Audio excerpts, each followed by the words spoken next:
Welcome to another segment of Washington in Focus. I'm your host, Tim Clouser, with the Center Square's investigative reporter, TJ Martinell, here to talk about a recent story of his digging into a state proposal that would allow foreign nationals to serve as law enforcement officers and prosecutors.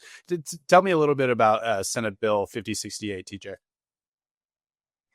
Yeah, effectively, if this bill passes, you may one day be pulled over or questioned by a police officer who is not a U.S. citizen and has citizenship in a foreign country.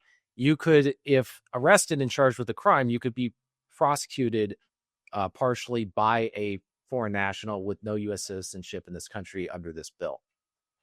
So that's pretty.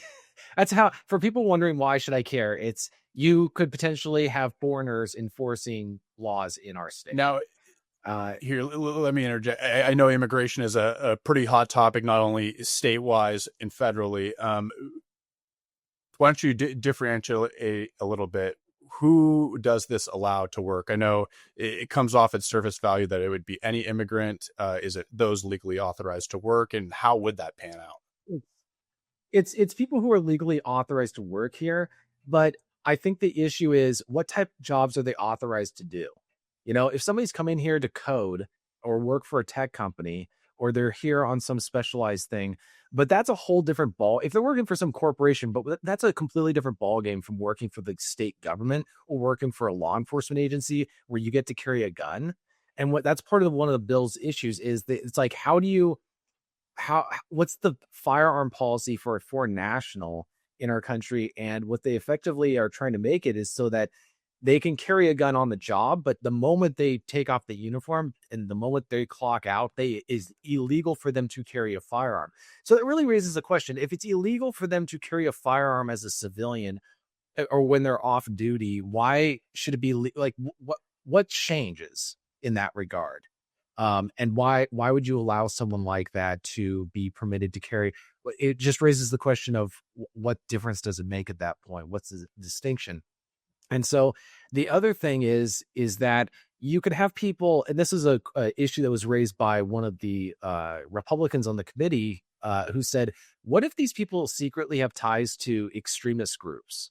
And that's something that you just have to think about is if you were a foreign country, foreign government with hostile, malicious intent towards the United States, how could you use this bill to get your people into important positions in Washington state? You would go have them get a job, get a work visa, make them eligible to work, and then have them apply to become police officers and prosecutors. And then they get to pick and choose who they're going to enforce the laws against, and they're going to pick and choose who they're going to prosecute. And so this idea that would never happen, well, if it did happen, how would we know, and what would we do about it if it did occur? You know, what happens when they do find out that, I mean, we have foreign nationals who are serving in the United States military who've been caught spying and doing espionage for China, who are Chinese, or from China. So it's not that this has never happened before. It is happening right now.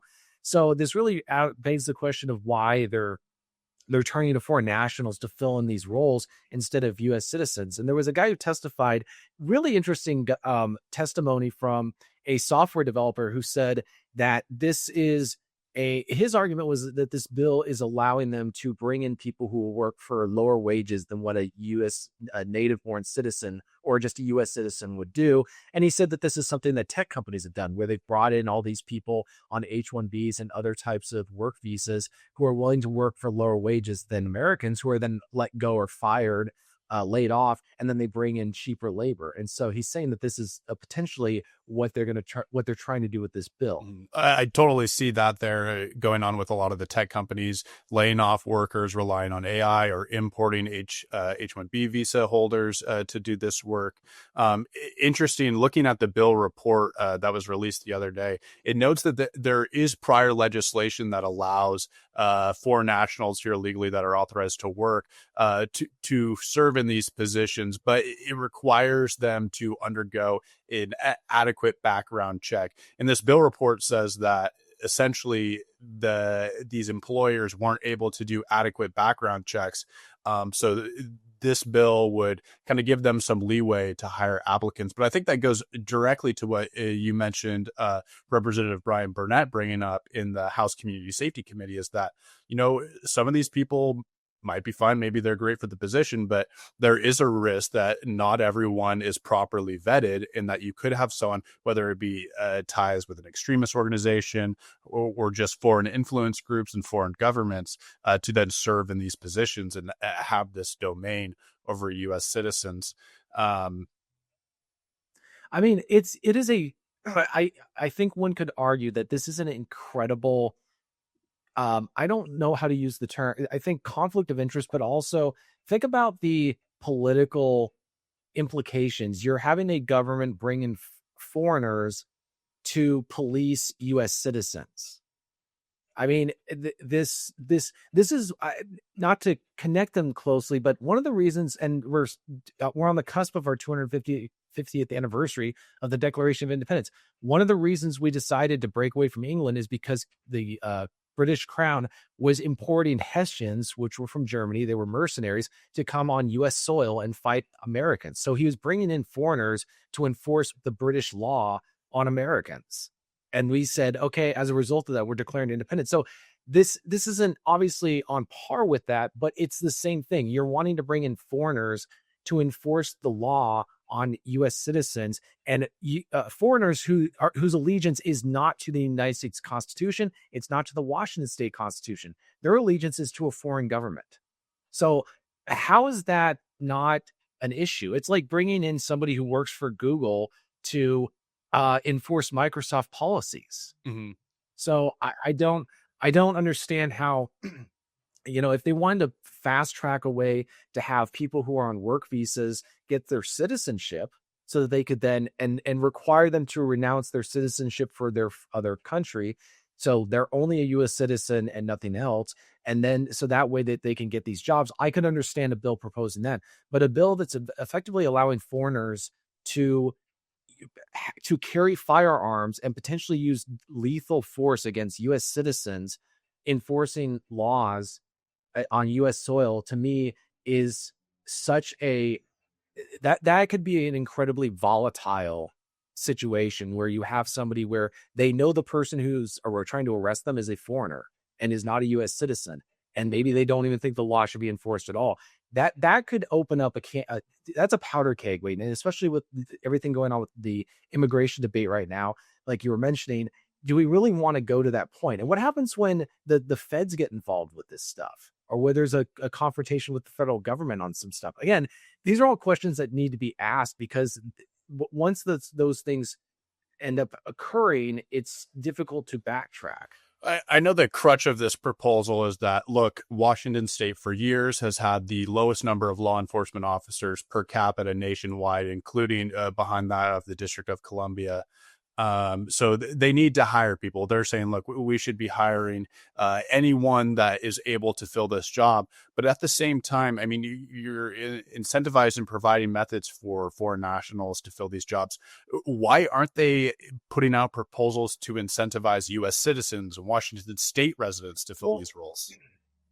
I think the other thing is that we're 51st in the nation. Why is that?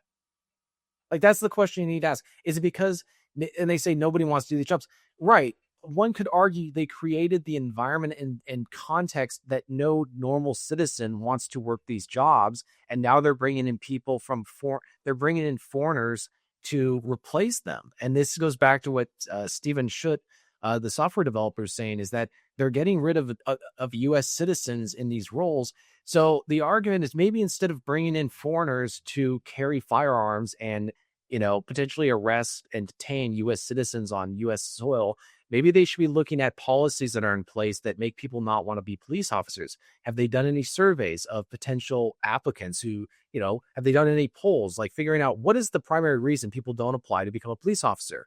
And I'm sure that one of the reasons that they were going to give is how the climate inside Washington State regarding law enforcement.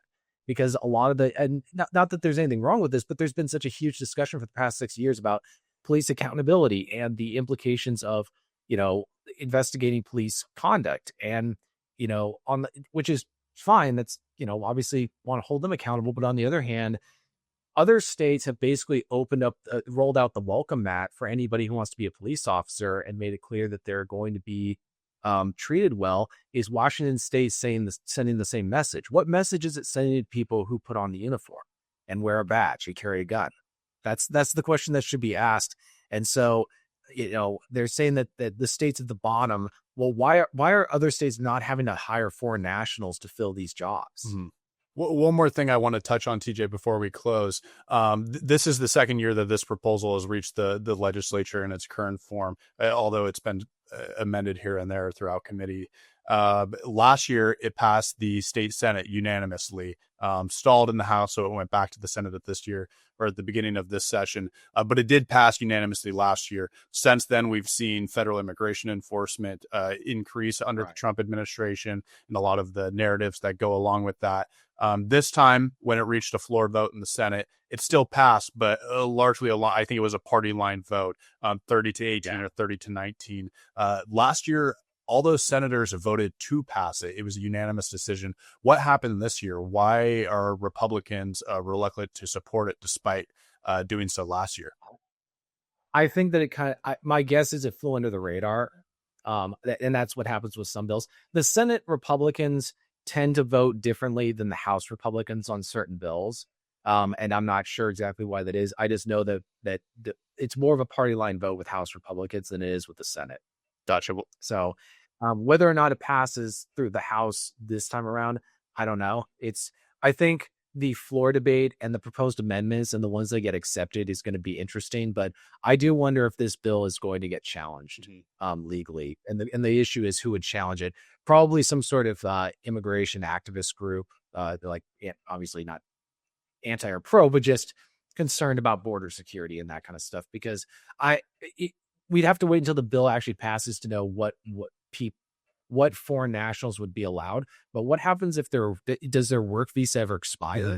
And if so, what happens then? What happens when you have an officer who doesn't get their visa renewed or extended, and so they're on an expired visa while they're in conducted arrest? Again, that may not be the way the bill's written right now, but we'll have to wait and see what the bill actually looks like when it's passed and signed by the governor and takes effect. And just so the audience is aware, this proposal has passed the state Senate, was advanced this week by the House Community Safety Committee. It might land in one more committee before reaching the Rules Committee, who would then send it to the House floor for a vote.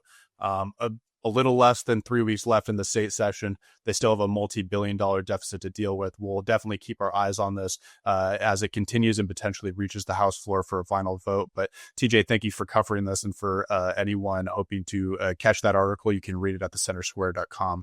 Otherwise, thank you for joining us for another segment of Washington in Focus.